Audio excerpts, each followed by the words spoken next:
So good morning dear students. So we are discussing permutation and combination and हमने अभी तक जो बात किया था उसको मैं थोड़ा रिकैप कर देता हूं बच्चों।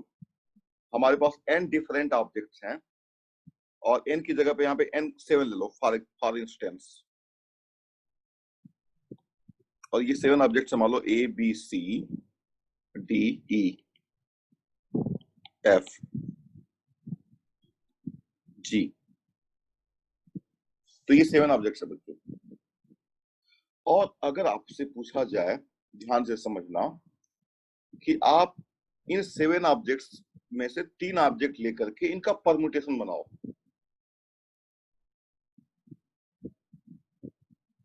तो 3 ऑब्जेक्ट्स चलो आपने ले लिया ए बी सी, तो इसका जो परम्यूटेशन बनेगा बच्चों A B C, A C B, B A C, B C A, C A B और सी बी ए। बच्चों इन तीनों को आप 3 फैक्टोरियल तरीके से आप अरेंज कर सकते हो। फर्स्ट क्लास मैंने बताया था इस पे। बच्चों चीजें कनेक्टेड हैं, पीछे वाली चीजों को खूब अच्छे से पढ़ के आओ, खूब अच्छे से। अगली क्लास आपको और ज्यादा मजा आएगा, ज्यादा समझ में आएगा। मैं रिकैप इसलिए करता हूं क्योंकि मैं बच्चों एक ही चीज को बार बार स्ट्राइक करने वाली पॉलिसी मेरी होती है कि कम से कम मेरे साइड से कुछ मिनिमम चीजें बच्चों को सीखने को मिल जाए। लेकिन जो बच्चा साथ साथ में पढ़ाई भी करेगा, अपने लेवल पे भी हार्ड वर्क करेगा, वो तो उसके अंदर एक मैजिकल चेंज आएगा, ठीक है ना। And performance would be also splendid. तो बच्चों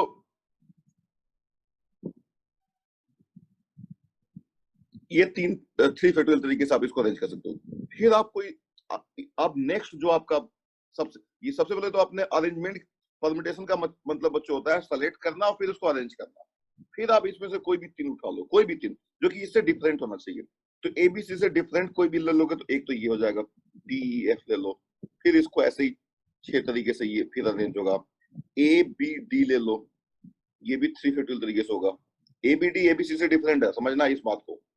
तो इस तरीके से बच्चों ये जो टोटल आंसर आएगा, हमने देखा था ये आंसर आएगा, it is equivalent to in fact filling 3 boxes and this first box could be filled in 7 ways, and this is 6 and this is 5 and this is nothing but 7p3 because this comes out to be 7 factorial upon 7 minus 3 factorial।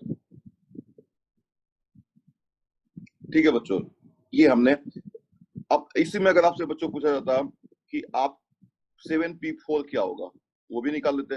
7p5 होता, वो भी निकाल लेते। 7p7 क्या होता है, तो 7p7 7 factorial equal होता है, ये भी आप निकाल लेते हैं। ठीक है बच्चों, तो यहाँ पे एनपीआर वाली बात आ गई, एनपीआर। दूसरा केस बच्चों क्या था, एन डिफरेंट ऑब्जेक्ट्स तो हैं, एन डिफरेंट ऑब्जेक्ट्स हैं, लेकिन रिपीटिशन अलाउड है।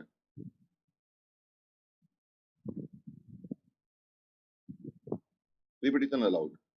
इसमें क्या हुआ बच्चों कि अगर मान लो यहाँ पे एन की जगह पे फॉर इंस्टेंस 7 ले लो, ए बी, यही वाला A B C D E F G, और 3 परम्यूटेशन बनाना है बच्चों।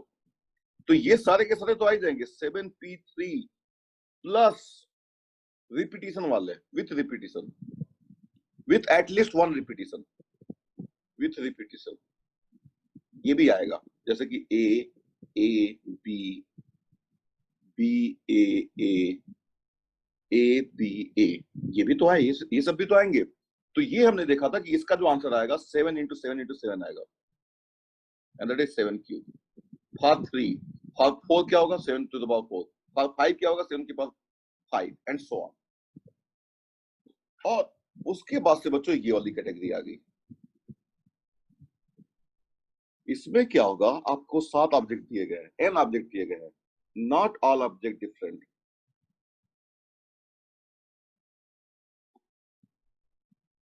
जैसे ए 2 बार, बी 3 बार, सी डी, यहाँ पे भी n इक्वल 7 है बच्चों। इन्हीं का परम्यूटेशन बनाना है। आप ए 2 बार आ रहा है तो 3 बार नहीं ले सकते हो।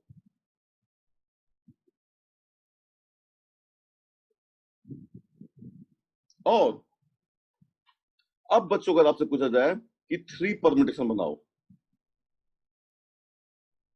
तो बच्चों trust me, this is the hardest problem which we have covered till today. अभी तक जो हमने किया है उनमें से ये एक हार्डेस्ट प्रॉब्लम है।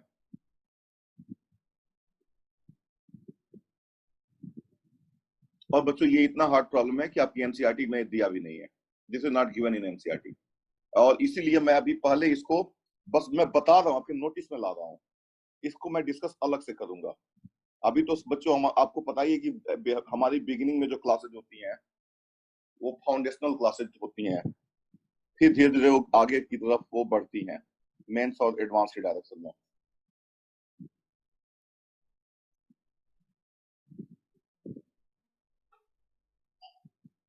तो बच्चों अब इसमें से 7 में से 3 का मतलब क्या हुआ बच्चों?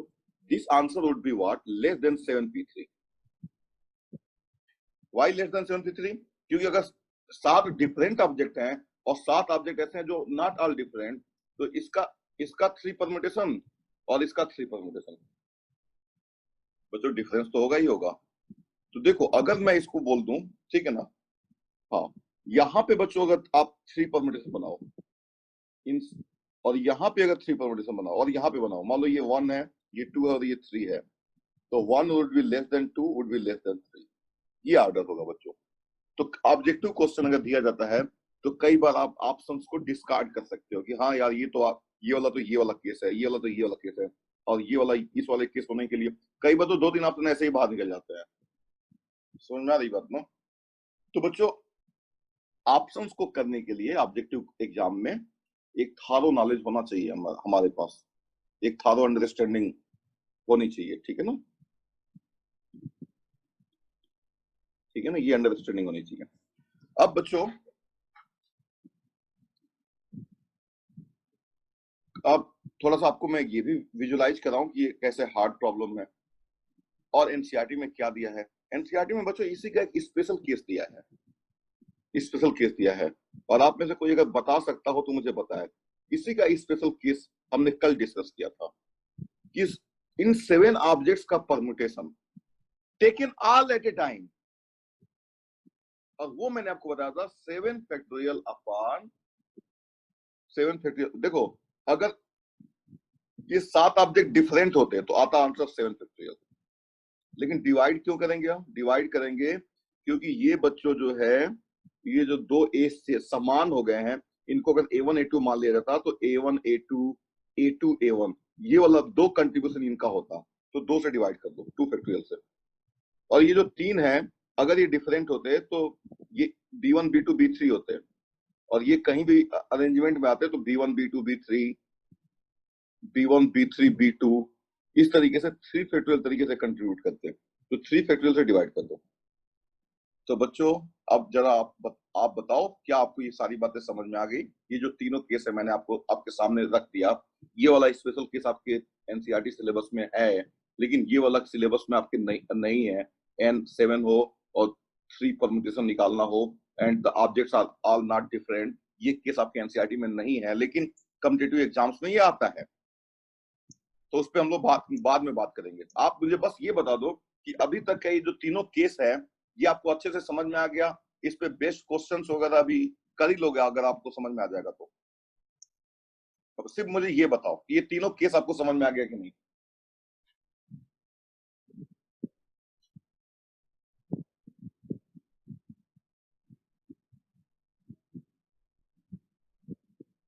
बस चैट करके बता दो, यस नो में जवाब दे दो।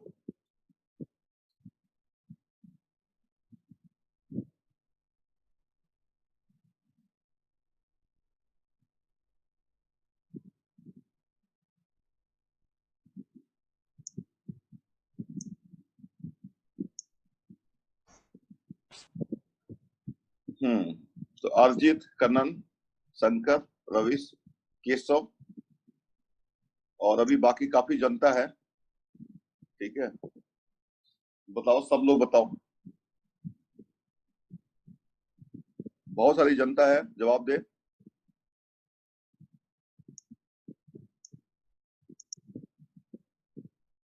कार्तिकेय, सर्द, आर्थ, ठीक है, और बाकी जनता, गर्ल्स में से कोई जवाब दे।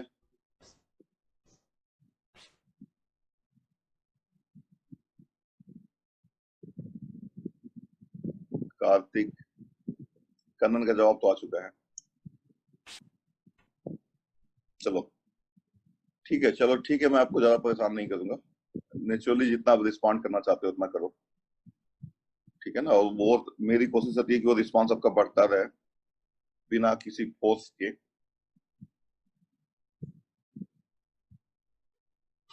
क्योंकि वो लॉन्ग टर्म में बच्चों वही चीज सस्टेन करती है, बाकी चीजें जो फोर्स से क्रिएट की जाती हैं वो ज्यादा दिन तक चलती नहीं है। ठीक है बच्चों, तो ये बात आपको समझ में आ गया। आज की क्लास में हम कुछ क्वेश्चन भी करेंगे, और जो बच्चों हमारा जो पहला क्वेश्चन होगा आप नोट कर लीजिए। एनसीईआरटी का ही क्वेश्चन आज करूंगा मैं। एक क्वेश्चन 7.3 का बच्चों क्वेश्चन है ये, और ये बच्चों काफी अच्छा क्वेश्चन है। एक्सरसाइज 7.3 का क्वेश्चन है बच्चों, और क्वेश्चन नंबर है 11, और ये 7.3 एक्सरसाइज है। 7.3 एनसीईआरटी। और ये बच्चों क्वेश्चन इतना अच्छा क्वेश्चन है कि आपके नोट्स में होना चाहिए ये, तो लिखो इसको आप। In how many ways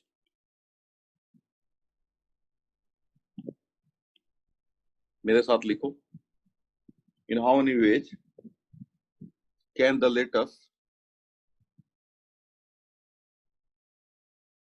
letters of the word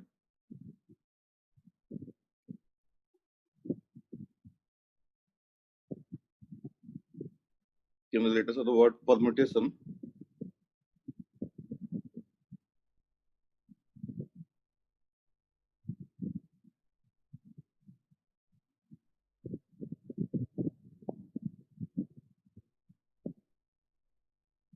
be arranged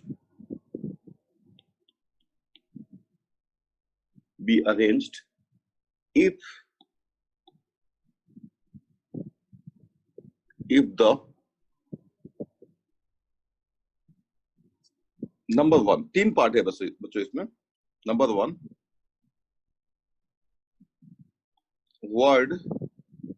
words start with P and end with S. Number 2, vowels are all together.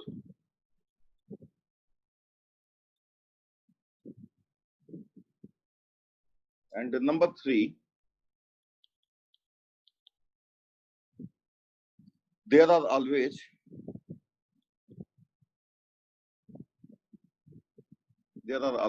4 letters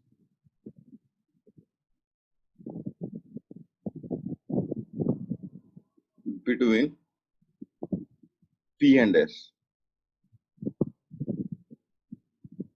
There are always 4 letters between P and S. ये question है बच्चों, काफी अच्छा question है, और ये काफी ज्यादा कॉन्सेप्ट्स को कवर करेगा।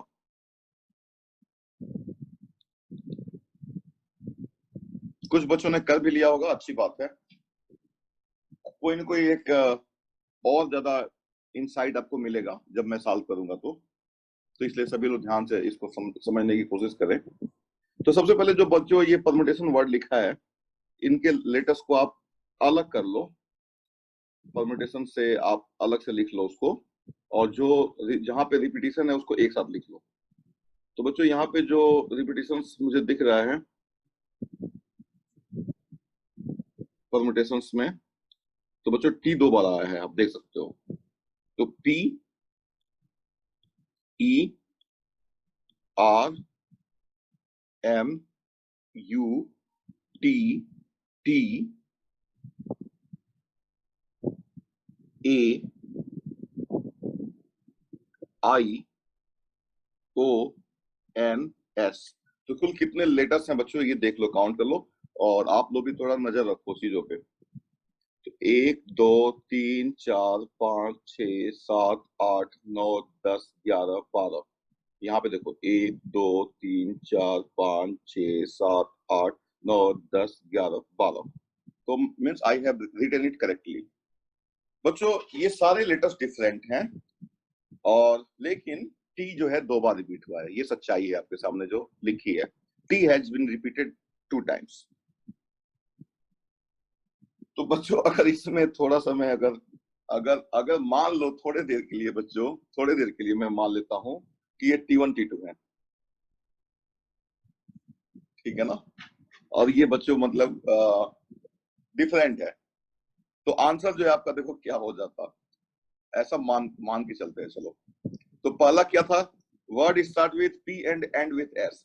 तो देखो पहले का आंसर क्या आता अगर ऐसा होता तो, ऐसा है नहीं, ऐसा होता तो वी आर विशिंग दिस, ठीक है ना, कि अगर ऐसा होता तो पहला word start with P and and with S. तो सबसे पहले आप पी लिख लेते हैं और लास्ट में एस लिख लेते हैं, और बीच में 10, 1 2 3 4 5 6 7 8 9 10, बीच में 10 लेटर आते हैं, उनको आप अरेंज करते हैं।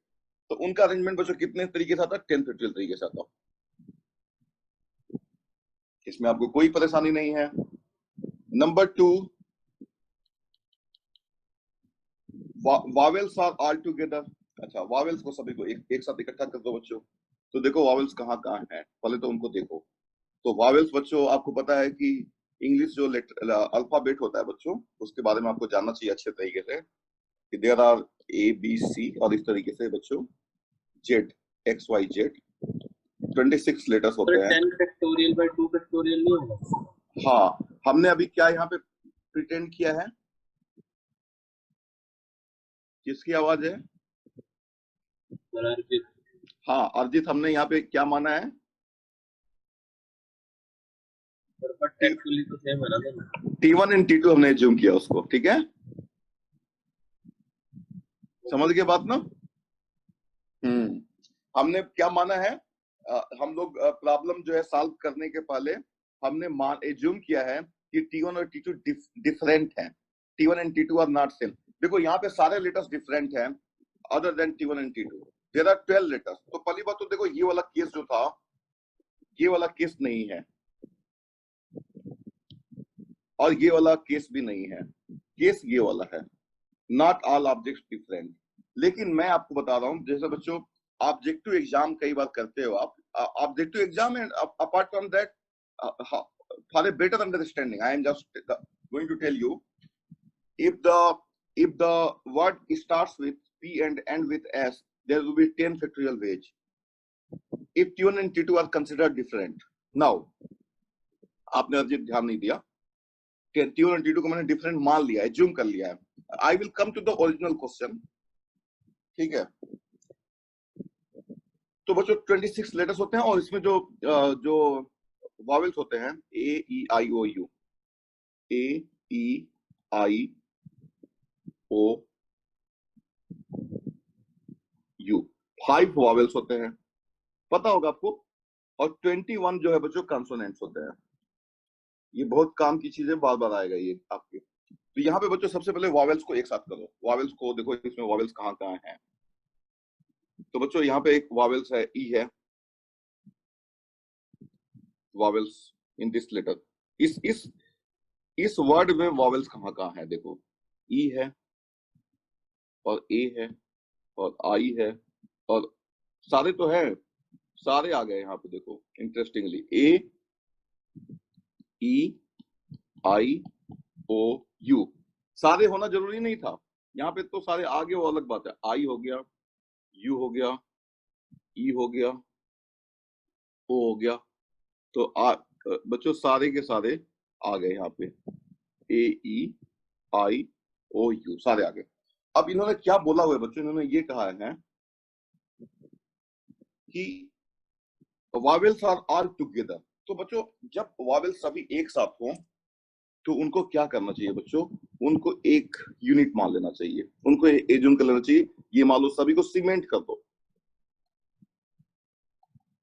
बच्चों आप जैसे कि मान लो, मैं आपको एक एडवाइस देता हूं, एडवाइस ये है बच्चों कि मान लो बच्चों ABC 3 ऑब्जेक्ट्स हैं, तो आप क्या करो ना, एक छोटा सा एक जो है ना बच्चों, एक सीजर से पेज को कट करके स्क्वायर शेप में, और एक पे ए लिख दो, दूसरे पे बी लिख दो और तीसरे पे लिख दो सी लिख दो। और बच्चों ऐसे विजुअलाइजेशन ज्यादा होगा। और इन तीनों को अरेंज करो, देखो कितने तरीके से आप कितने डिफरेंट वर्ड बना सकते हो। घर पे आप एक्सपेरिमेंट ऐसे कर सकते हो।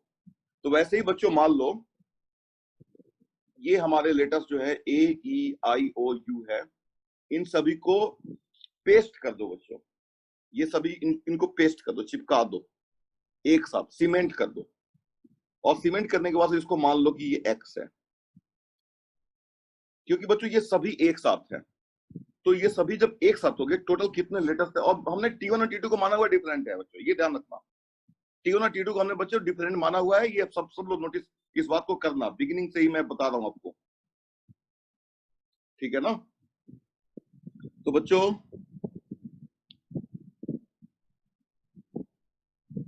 ये जो हमारा केस है, इसको मैं थोड़ा सा नीचे कर देता हूं, यहाँ पे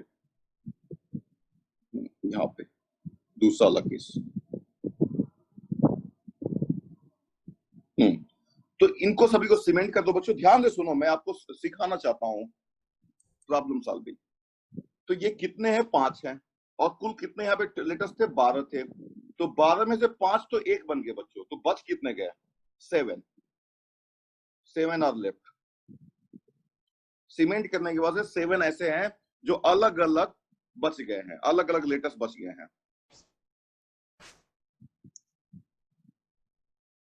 ठीक है बच्चों।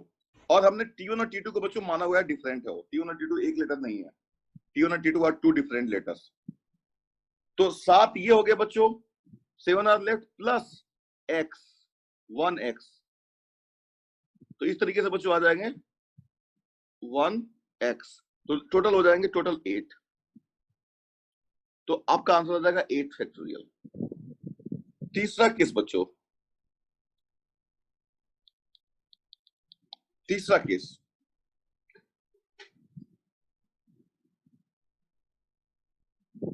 There are always 4 letters between P and S। तो बच्चों ध्यान से सुनो, यहां पे भी बच्चों मैंने क्या किया हुआ है ये ध्यान रखो। अभी मैं इसमें स्लाइड चेंज कर दूंगा बस। और जो एक्चुअल केस है जिसमें T1 और T2 बच्चों सेम है, वो वाला केस यहीं से बनाऊंगा मैं, ठीक है ना। तो तीसरा केस बच्चों क्या है, ध्यान से सुनो। There are always 4 letters between P and S। तो बच्चों ध्यान से सुनो, P पहले नंबर पे है और उसके बीच में 4 लेटर होंगे, 1 2 3 4, और फिर S आएगा। तो P पहले नंबर पे है, S बच्चों किस नंबर पे आ जाएगा, ध्यान से सुनो। मान लेते हैं बच्चों कि P सबसे पहले आएगा और S बाद में आएगा, और उनके बीच में एग्जैक्टली 4 लेटर्स होंगे। ये ध्यान से सुनो, एग्जैक्टली 4 लेटर्स होंगे बच्चों उनके बीच में। तो P बच्चों पहले नंबर पे आ गया, और अगर P पहले नंबर पे आएगा बच्चों तो S आ जाएगा। आप देखो काउंट करके दिखाता हूँ, 1 2 3 4 5 6। आई एम सॉरी, मैंने कुछ बोला था शायद, अगर नहीं बोला तो कोई बात नहीं। S 6 नंबर पे आ जाएगा, ठीक है ना। P अगर दूसरे नंबर पे आएगा बच्चों तो S 7 नंबर पे आ जाएगा। P तीसरे नंबर पे आएगा तो S 8 नंबर पे आएगा। P अगर 4th नंबर पे आएगा तो S 9th नंबर पे आएगा। P 5th नंबर पे आएगा तो S 10th पे आएगा। P अगर 6th नंबर पे आएगा तो S जो है बच्चों 11 पे आएगा। P अगर बच्चों 7 पे आएगा तो S 12 पे आएगा। और कोई पॉसिबिलिटी नहीं है बच्चों। या अब जैसे इन्होंने ये बोला है, देखो पहला केस क्या है, word start with P and end with S। यहाँ पे क्या है, थर्ड में there are always 4 letters between P and S। So अगर इसी क्वेश्चन में P और S के बीच में 4 लेटर्स हैं, तो बच्चों P और S के आर्डर को आप चेंज भी कर सकते हो। तो मान लो यहाँ पे आ गया बच्चों S1 P6, S2 P7, S3 P8, S4 P9, S5 P10, S6 P11, S7 P12। बच्चों इसके अलावा कोई पॉसिबिलिटी नहीं होगी। अब बच्चों एक बात मैं आपको बता रहा हूं, ये केस आप देखो, 1 2 3 4 5 6 7 8 9, 1 2 3 4 5 6 7 8 9 10, 11 और 12 लेटर का अरेंजमेंट मैंने कर लिया। और बच्चों मैं इसका जो पहला केस है, ये जो केस है, इसको मैं काउंट करके आपको दिखाता हूँ। यहाँ पे पी आ जाएगा और 4 प्लेसेस खाली छोड़ करके 1 2 3 4 ऐसे यहाँ पे लिख दिया मैंने, और ये बच्चों खाली प्लेसेस हो गए। अब बच्चों एक बात मुझे बताओ आप, पी का पोजीशन फिक्स हो गया है और एस का भी पोजीशन फिक्स हो गया है। पहला केस है ये, पहला केस। उसी तरीके से दूसरा केस आएगा, उसी तरीके से तीसरा केस आएगा, उसी तरीके से चौथा केस आएगा, उसी तरीके से बच्चों पांचवा केस आएगा, उसी तरीके से छठा केस आएगा, उसी तरीके से बच्चों सातवां केस आएगा। वैसे यहाँ पे, और ये भी बच्चों उसी तरीके से यहाँ पे आठवां केस आएगा, उसी तरीके से बच्चों यहाँ पे नौवां केस आएगा, फिर यहाँ पे फिर 12, फिर 13, फिर 14, ठीक है ना, 7 8 9 10 11 12 13 और 14 केस होंगे। लेकिन ये जो सभी 14 केसेस हैं बच्चों, उनमें से किसी एक केस को काउंट कर लो।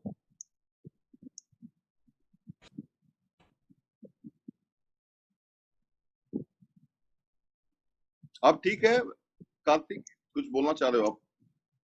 कार्तिक, काउंटिंग में देखो 7 इधर 7 उधर।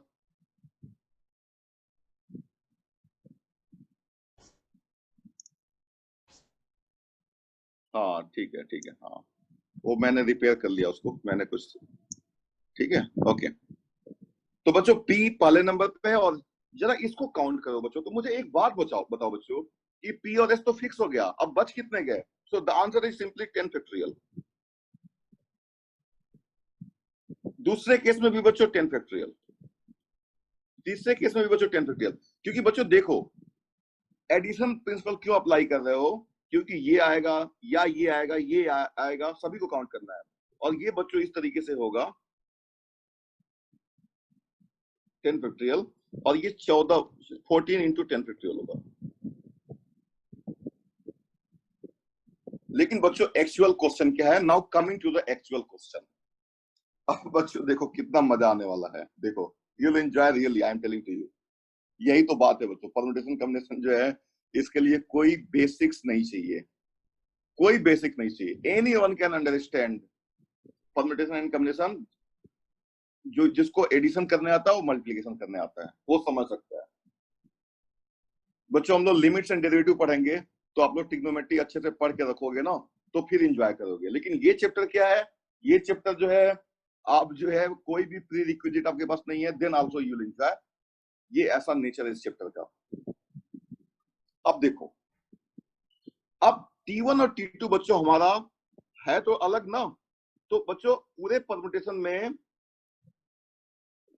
T1 और T2 या T2 और T1, ये दो कैटेगरी बना देंगे। एक तो T1 T2 आ रहा हो, T1 और T2 एक डेफिनेट ऑर्डर में आ रहा हो, और दूसरा T2 T1 एक डेफिनेट ऑर्डर में आ रहा होगा। लेकिन दोनों केसेस तो है सेम ना, तो आप क्या करोगे? 2 फैक्टोरियल से डिवाइड कर दोगे। यहां पे क्या करोगे आप? 2 फैक्टोरियल से डिवाइड कर दोगे। यहां पे क्या करोगे? 2 फैक्टोरियल से डिवाइड कर दोगे। और ये क्या आ जाएगा बच्चों? 14 इंटू 10 फैक्टोरियल अपन 2 फैक्टोरियल। अब जरा बताओ तो, समझ में आ गया कि नहीं आ गया? सब लोग बताओ।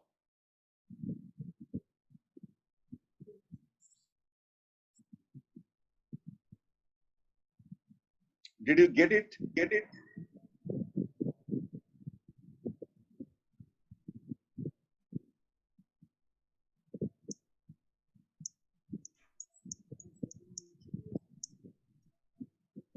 थर्ड वाला केस, अच्छा ठीक है, गुड।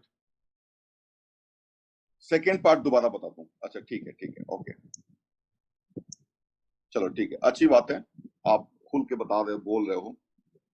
देखो बच्चों, देखो इस प्रॉब्लम को कई तरीके से कर सकते हैं, लेकिन मैं सबसे जो बेसिक क्लियर आइडिया है बच्चों, क्लियर आइडिया,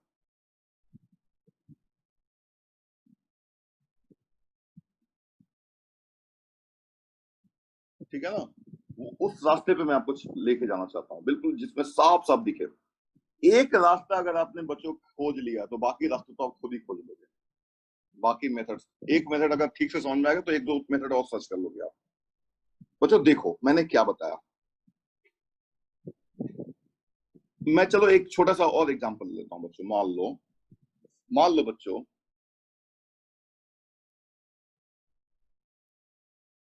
या इसी एग्जांपल को ले लो, कोई बात नहीं।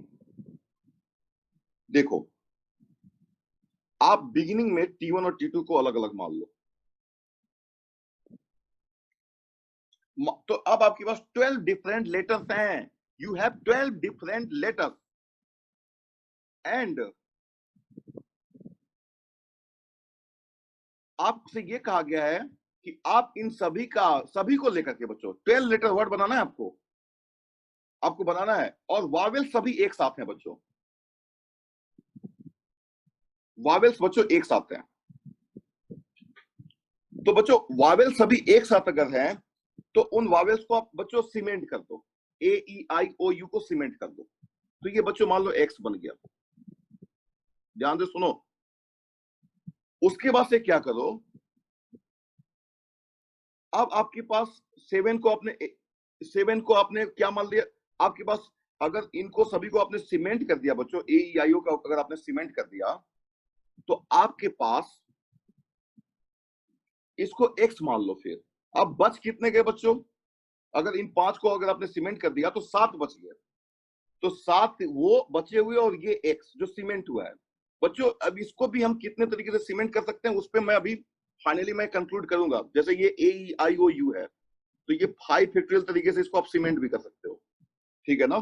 तो 7 बच्चों जो है लेफ्ट हो गए और ये 1x हो गया, टोटल 8 हो गए, 8 फैक्टोरियल हो गया। और 2 फैक्टोरियल से आपने डिवाइड क्यों किया, क्योंकि बच्चों अगर मान लो T1 और T2 कहीं आ रहा है तो T1 T2 वाले कितने कुल 12 लेटर वर्ड बनेंगे, जितने बनेंगे उतने ही बनेंगे T2 T1 वाले भी। लेकिन T1 T2 और T2 T1 में कोई डिफरेंस नहीं है, तो 2 फैक्टोरियल से हमने डिवाइड कर दिया। तो ये बच्चों जो है इस तरीके से आपके जो टोटल वर्ड्स बन जाएंगे वो 8 फैक्टोरियल अपन 2 फैक्टोरियल बन जाएंगे, जिसमें AEIOU को आपने इसी ऑर्डर में सीमेंट किया हुआ है। AEIOU के ऑर्डर में सीमेंट किया हुआ है। लेकिन क्वेश्चन में ये कहा गया बच्चों कि वावेल्स एक साथ होने चाहिए। उन्होंने ये थोड़ा ना कहा कि AEIOU वो उसी खास ऑर्डर में ही होना चाहिए। तो अब यहां से आप क्या करो, आप वाई बना लोगे। यहाँ पे वाई कैसे बनाओगे, इसके उसके ऑर्डर को चेंज कर दो और इसको सीमेंट कर दो। तो क्वेश्चन अब ये हो जाएगा कि कुल कितने तरीके से आप सीमेंट करोगे, तो वो मल्टीप्लाई कर दो 5 फैक्टोरियल तरीके से सीमेंट कर दोगे, तो ये टोटल नंबर आप पेज आ जाएंगे। तीसरा जो केस है हमारा बच्चों, इसमें मान लो P पहले नंबर पे है और S बोल रहे हैं कि P और S के बीच में एग्जैक्टली 4 लेटर होना चाहिए। तो एग्जैक्टली अगर 4 लेटर होना चाहिए बच्चों अगर, तो P को मान लो मैंने पहले पोजीशन पे रख लिया। मान लो एक हम पोजीशन मान लेते हैं कि P पहले पे है, तो S 1 2 3 4, तो S जो है बच्चों हमारा आ जाएगा छठे पोजीशन पे। अब P और S फिक्स हो गया और बाकी जो 10 लेटर बच गए 10 फैक्टोरियल वे से उनको अरेंज कर सकते हो। 2 फैक्टोरियल से डिवाइड क्यों करोगे, क्योंकि बच्चों इस पूरे परम्यूटेशन में 12 लेटर का जो परम्यूटेशन है उसमें T1 T2 आएगा। मान लो T1 यहाँ पे आ गया और T2 यहाँ पे आ गया, ये तरीका, और T2 यहाँ पे आ गया और T1 यहाँ पे आ गया, दोनों तो सेम ही है ना, तो 2 फैक्टोरियल से डिवाइड कर दो। और इसको 14 से मल्टीप्लाई क्यों किया, क्योंकि ऐसे 14 केसेज हैं और सभी डिफरेंट केसेज हैं और सभी केसेज हमको चाहिए, तो इसलिए हमने ये कर दिया इसको। अब बच्चों समझ में आ गया सबको अच्छे तरीके से, या और एग्जांपल लेकर के मैं आपको समझाता हूँ, और भी एग्जांपल लेकर मैं समझा सकता हूँ आपको।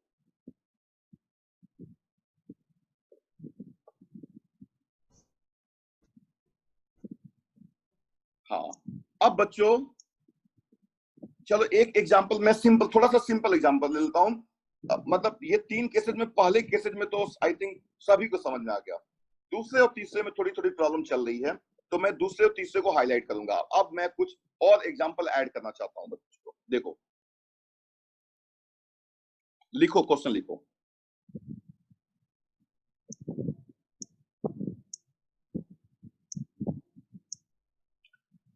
हाउ मेनी, चलो एक क्वेश्चन लिखो, if the letters of the word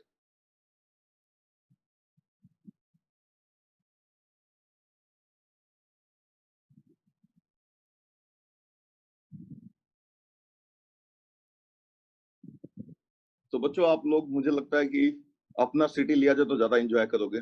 If the letters of the word Rohtak are arranged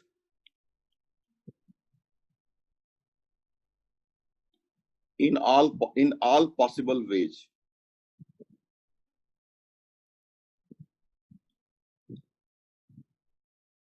randomly,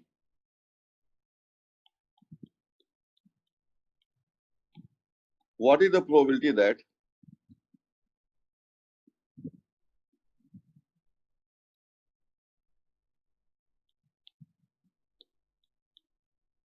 there are exactly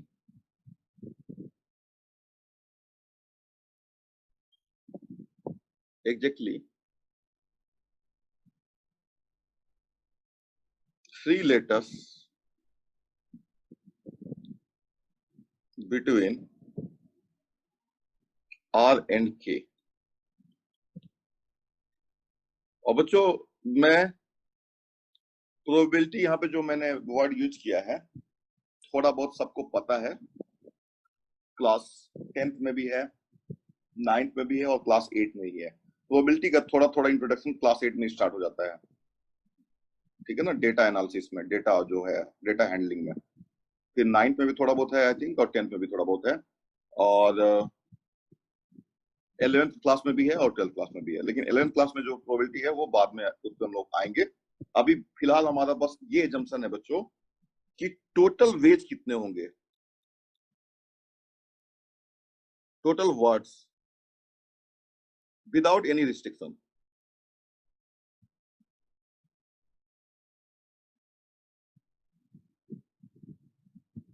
तो बच्चों ये होंगे, कितने लेटर्स हैं रोहतक में, देखो 1 2 3 4 5 6 और सभी डिफरेंट है, तो 6 फैक्टोरियल। और तो ये बच्चों टोटल केसेज हो गया।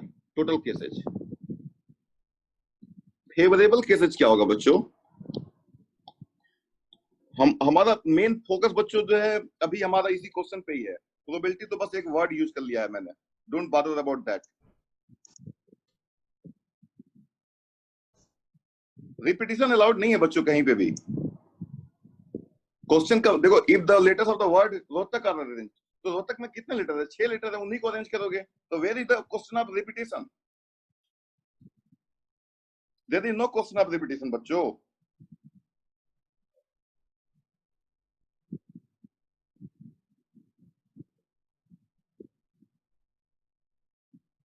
ठीक है, तो फेवरेबल केसेस क्या होगा बच्चों? तो देखो यही तो आपको समझना था आपको बच्चों, ये बहुत सिंपल सा केस जो, तो आर मान लो बच्चों पहले प्लेस पे आ गया। देखो एक केस मैं आपको बना के दिखाता हूं।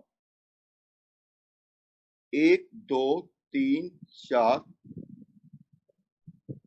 ये 6 बॉक्सेज है बच्चों, 6 बॉक्सेज आर देयर। हाँ 6 boxes are there. Now try to understand. R मान लो यहां पे आ गया और 3 बॉक्सेज छोड़ दो, के यहां पे आ जाएगा। तो बच्चों ऐसे कुल कितने केसेस बनेंगे? देखो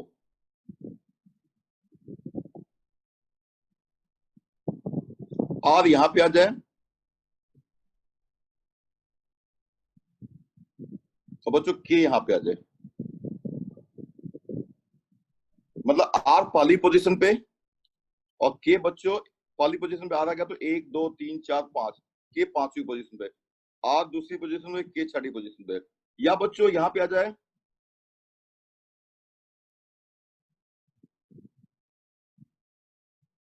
के पहली पोजीशन पे, आर जो है बच्चों 5वीं पोजीशन पे, के दूसरी पोजीशन पे, आर 6ठी पोजीशन पे। तो यहाँ पे बच्चों के आ जाएगा और यहाँ पे आर आएगा, यहाँ पे बच्चों के आएगा और यहाँ पे आर आएगा। अब बच्चों ये जो सारे केसेज हैं, ठीक है ना, ये जो सारे केसेज हैं,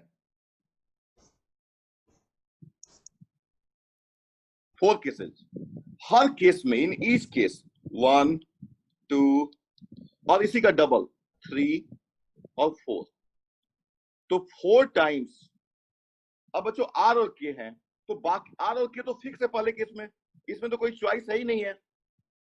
इसके पास कितनी चॉइस है बच्चों, जो 4 लेटर बच गए, तो 4 3 2 1, यानी ये क्या हो जाएगा, 4 फैक्टोरियल हो जाएगा। So that is 4 into 4 factorial. बच्चों समझ में आ गया होगा। सो प्रोबेबिलिटी क्या हो जाएगी, प्रोबेबिलिटी हो जाएगी 4 into 4 फैक्टोरियल अपॉन 6 फैक्टोरियल, और इसको लिख सकते हो 4 into 4 factorial upon 6 into 5 into 4 factorial, और ये आ जाएगा बच्चों 2 upon 15।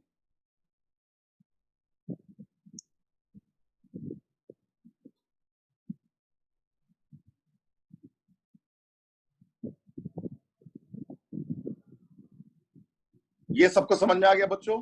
Did you all get it?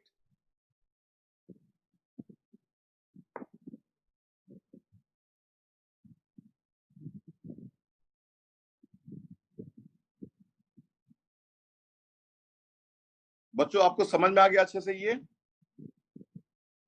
या कोई प्रॉब्लम इसमें है?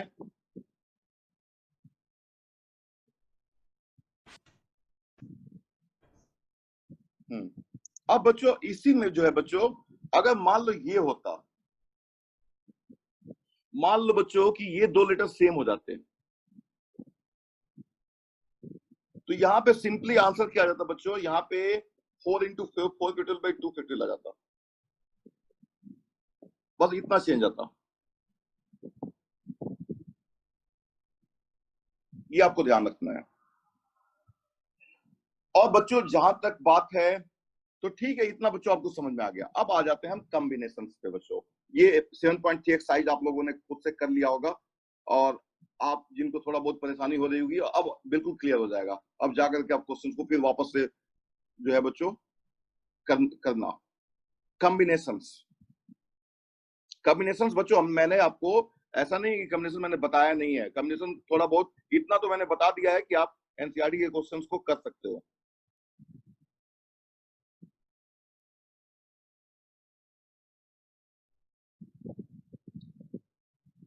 तो बच्चों कॉम्बिनेशन क्या है, ट्राई टू अंडरस्टैंड।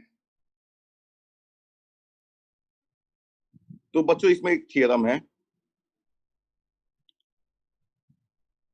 और वो थियरम में बच्चों the number of combination of n distinct objects taken r at a time is NCR। इसको इनफैक्ट होता है n factorial upon n minus r factorial into r factorial होता है, और इसी को डिनोट करते हैं बच्चों NCR से। ये पहला थियरम है बच्चों, और कॉम्बिनेशन का मीनिंग मैंने आप लोगों को समझा दिया था कि कॉम्बिनेशन का मीनिंग क्या होता है। थोड़ा सा ब्रीफली मैं आपको फिर से एक बार एक्सप्लेन कर देता हूँ, रिकैप कर देता हूँ। Find the total, find four 2 combination या 3 कॉम्बिनेशन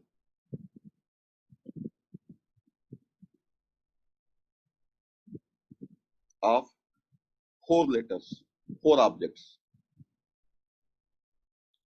तो बच्चों आपके पास 4 ऑब्जेक्ट्स है, मान लो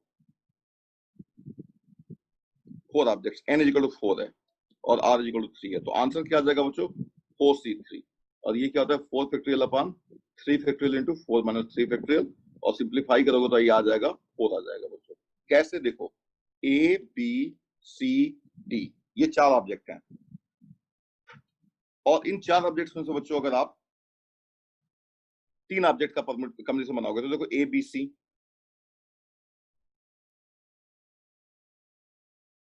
सी आपने ले लिया, आपने ए बी सी ले लिया, आपने डी को छोड़ दिया, आपने ए बी डी को ले लिया, सी को छोड़ दिया, आपने बी को छोड़ दिया और ए सी डी ले लिया, और आपने बी सी डी ले लिया। बच्चों ये जो है 4 कॉम्बिनेशन होंगे, और यही बच्चों इसको, अब ये कैसे आता है बच्चों, इस रिजल्ट का प्रूफ क्या है, what is the proof of this result? तो इसका बच्चों प्रूफ सिंपल है। N C R into R factorial. आप सबसे पहले क्या करोगे, आप आर ऑब्जेक्ट मान लो, let N C R be the, let N C are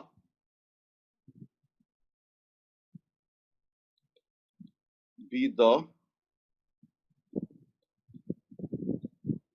total combinations, लिखो आप, of r n objects taken r at a time. So therefore NCR, और ये जो r ऑब्जेक्ट बच्चों आपके पास हैं, डिस्टिंक्ट ऑब्जेक्ट्स हैं, इनको r फैक्टोरियल तरीके से अरेंज कर दो, तो यही तो NPR है। तो यहां से बच्चों NCR क्या आ गया, यहां से NCR आ गया NPR upon r factorial, simple. अब बच्चों कुछ special cases, some special cases. तो स्पेशल केसेज बच्चों जब r जो है वो 0 हो जाए, तो NC0 बच्चों होता है 1, ये जान लो। r बच्चों n हो जाए तो NCN होता है, ये भी 1 होता है। बच्चों n अगर 0 हो जाए और r भी 0 हो जाए तो 0C0 भी 1 होता है। और बच्चों अगर बात किया जाए 10C15 की बात किया जाए, जहां पे r जो है बच्चों n से ज्यादा हो जाए तो ये 0 हो जाएगा, ये ध्यान रखना। तो हमको ज्यादा इन स्पेशल केसेस पे ज्यादा फोकस नहीं करना है, मेनली इस फॉर्मूले पे फोकस करना है। अब बच्चों इसके बहुत सारे एप्लीकेशन है, मैं आपको बता रहा हूं। एक तो बच्चों इसका रिजल्ट ये है, देखो, so that NCR is equal to NCN minus R, number 1। दूसरा, तो पहले बच्चों हाँ दूसरा भी एक लिख लो, NCR is equal to N minus 1 CR plus N minus 1 CR minus 1। अब ये कैसे होता है, चलो इसको हम लोग देखते हैं। तो बेसिकली बच्चों सबसे पहले जो रिजल्ट है पहला वाला, उसको हम देखते हैं। अब देखो, आप एक एग्जांपल से देखो, 10C3 निकालो। तो 10C3 बच्चों आपको पता ही है क्या आता है, 10C3 बच्चों आता है 10 into 9 into 8 upon 3 into 2 into 1। 10C7 निकालो, so 10 into 9 into 8 into 7 into 6, 7 down जाएगा, 1 2 3 4 5, देखो 1 2 3 4 5 और फिर यहाँ पे 5 और यहाँ पे 4, ठीक है ना। तो 1 2 3 4 5 6 7 और नीचे 7 into 6 into 5 into 4 into 3 into 2 into 1। अब बच्चों देखो, सॉरी ये जाएगा हाँ ठीक है, 7 6 ऊपर भी 7 हो गया, 10 से लेकर के आपका नीचे 10 9 8 7 6 5 4। और अब बच्चों देखो, हमको प्रूफ करना है कि ये दोनों इक्वल है, ये वाला और ये वाला इक्वल है। तो अब देखो इसमें बहुत इंटरेस्टिंग बात होगी, इस 7 से ये 7, इस 6 से ये 6, इस 5 से ये 5 और इस 4 से ये 4, और ये क्या बच्चों आ गया 10 into 9 into 8 upon 3 into 2 into 1। तो आपने क्या देखा, 10C3 is equal to 10C7, that is 10 minus 3। तो ये तो बच्चों एक वेरिफिकेशन तो हो ही गया ना, इन जनरल ऐसे ही काम करता है ये, ठीक है। और इसका काफी एप्लीकेशन है बच्चों। जैसे मैं अगर आपसे पूछूं बच्चों कि अगर मान लो कई इसके प्रैक्टिकल एप्लीकेशंस होते हैं, जैसे मान लो अगर आपसे पूछा जाता है कि एक पॉलीगन में कुल कितने डायगोनल्स होते हैं बच्चों, तो मान लो कोई पॉलीगन है जिसमें मान लो बच्चों 4 साइड है, तो डायगोनल कितने होंगे बच्चों, मान लो ये ए बी सी डी है, 4 वर्ड, तो इनमें से किसी भी बच्चों 2 पॉइंट को लेकर के एक लाइन सेगमेंट बना सकते हो। तो 4, यहाँ पे एक क्वेश्चन बन जाएगा कि आपके पास 4 ऑब्जेक्ट हैं ए बी सी डी, और उसमें से 2 लेटर लेना है ए बी ए सी, कुल कितने तरीके से ले सकते हो, तो 4C2 तरीके से ले सकते हो। इनमें से 4, ये जो 4 होंगे ये तो साइड बनाने में यूज हो जाएंगे, जो बचेगा वो डायगोनल होगा। तो आंसर क्या आ जाएगा 4c2 माइनस 4।